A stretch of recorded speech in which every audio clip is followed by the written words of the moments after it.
Hi guys! Wow, it rained a lot last night and today. I'm going to read you one of my favorite rainy day books. This book is called Thunder Cake and it's by Patricia Polacco.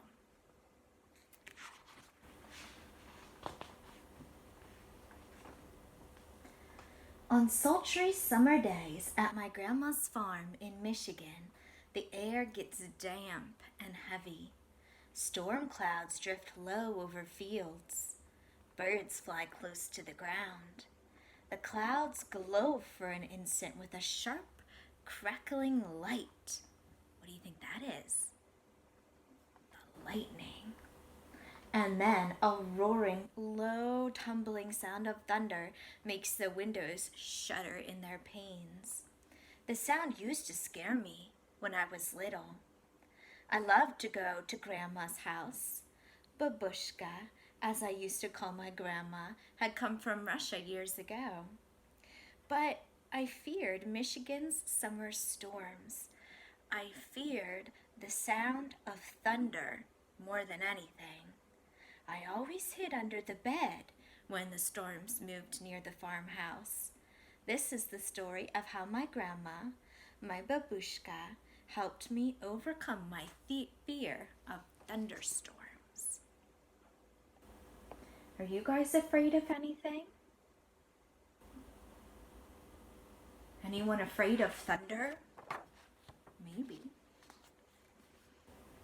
Grandma looked at the horizon, drew a deep breath and said, "This is thunder cake baking weather, all right. Looks like a storm is coming to me."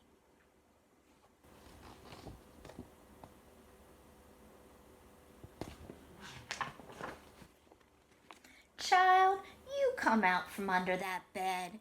That's only thunder you're hearing," my grandma said. Why is she hiding under the bed? She got scared, didn't she? The air was hot, heavy, and damp. A loud clap of thunder shook the house, rattled the windows, and made me grab her close. "Steady, child," she cooed. "Unless you let go of me, we won't be able to make a thunder cake today." "Thunder cake?" I stammered as I hugged her even closer. "Oh, don't pay attention to that old thunder, except to see how close the storm is getting. When you see the lightning, start counting real slow. When you hear the thunder, stop counting. That number is how many miles away the storm is. Understand?" she asked. "We need to know how far away the storm is so we have time to make the cake and get it into the oven before the storm comes, or it won't be a real thunder cake." What do they have to do before the storm comes? They have to get their thunder cake in the oven. Her eyes surveyed the black clouds away off in the distance, and then she strode into the kitchen.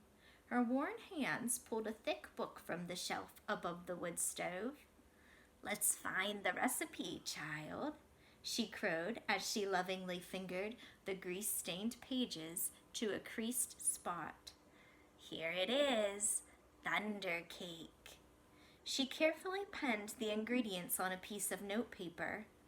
"Now, let's gather all the things we'll need," she exclaimed as she scurried toward the back door. Do you know what goes in cake?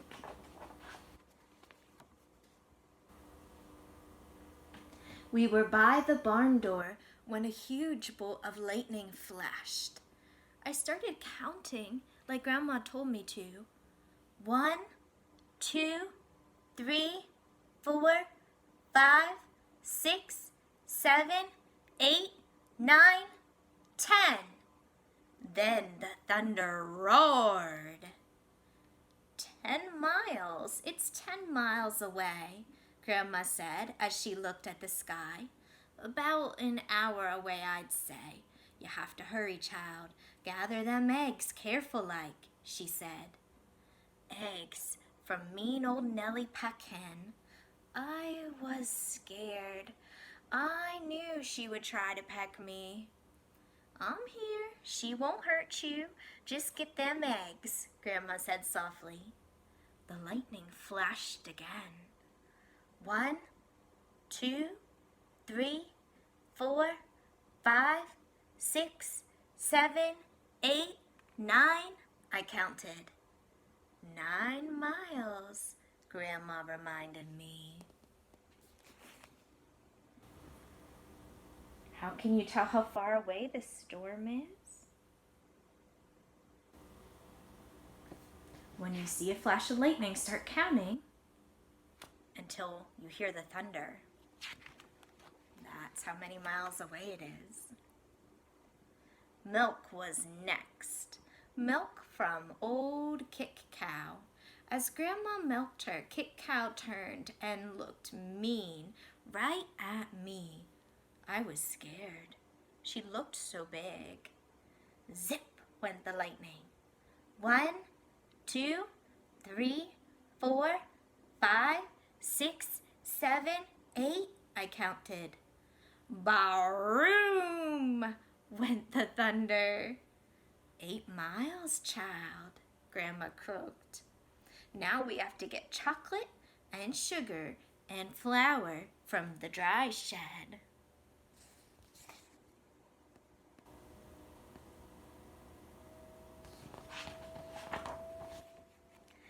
I was scared as we walked down the path from the farmhouse through tangleweed woods to the dry shed.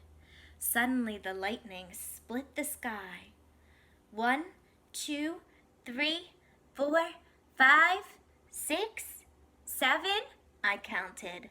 Boom, ba, ba, boom, crashed the thunder. It scared me a lot, but I kept walking with Grandma.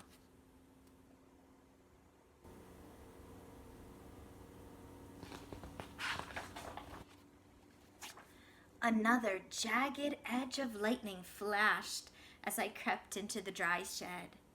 1, 2, 3, 4, 5, 6, I counted. Crackle, crackle, boom, kaboom! The thunder bellowed. It was dark, and I was scared. I'm here, child, Grandma said softly from the doorway. Hurry now. We haven't got much time. We've got everything but the secret ingredients. What could the secret ingredient for a cake be?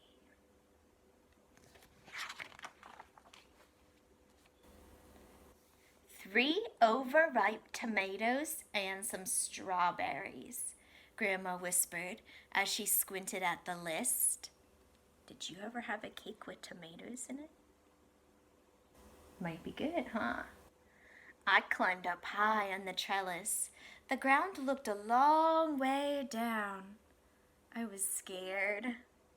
I'm here, child, she said, her voice steady and soft. You won't fall. I reached 3 luscious tomatoes while she picked strawberries. Lightning again. 1, 2, 3, 4, 5, I counted. Kabang, boom-a-room, the thunder growled.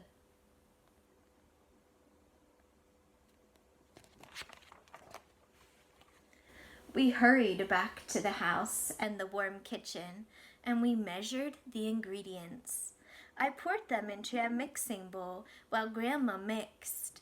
I churned butter for the frosting and melted chocolate. Finally, we poured the batter into the cake pans and put them into the oven together. Lightning lit the kitchen. I only counted to 3, and then the thunder rumbled and crashed. 3 miles away, Grandma said, and the cake is in the oven. We made it. We have a real thunder cake.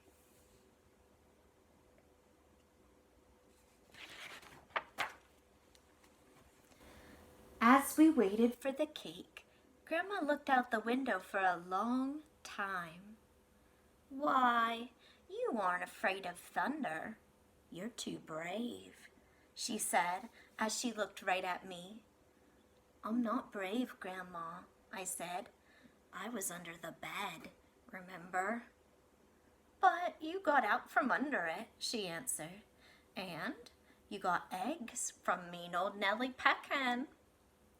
And you got milk from old Kit Cow. And you went through Tangleweed Woods to the dry shed. And you climbed that trellis in the barnyard. From where I sit, only a very brave person could have done all them things." She was pretty brave, wasn't she? I thought and thought as the storm rumbled closer. She was right. I was brave. "Brave people can't be afraid of a sound, child," she said, as we spread out the tablecloth and set the table. When we were done, we hurried into the kitchen to take the cake out of the oven. After the cake had cooled, we frosted it.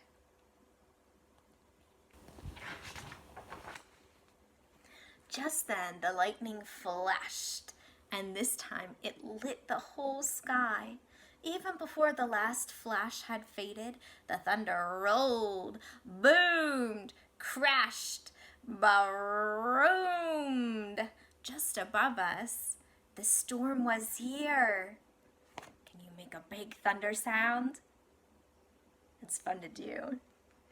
"Perfect," Grandma cooed. "Just perfect." She beamed as she added the last strawberry to the glistening chocolate frosting on top of our thunder cake.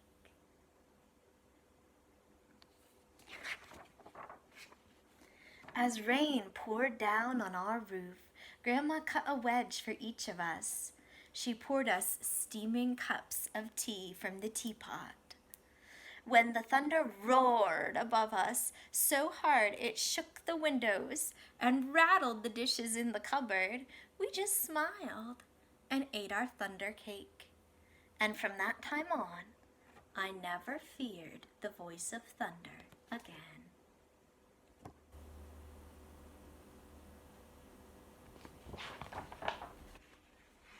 And at the end, this is really cool.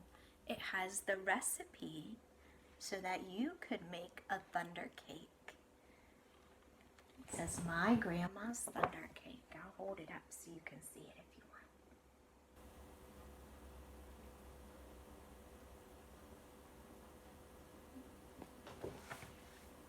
So that's the end of the book, Thunder Cake. I hope you enjoyed it, and I hope you're all having fun even in this rainy weather. I'll see you later.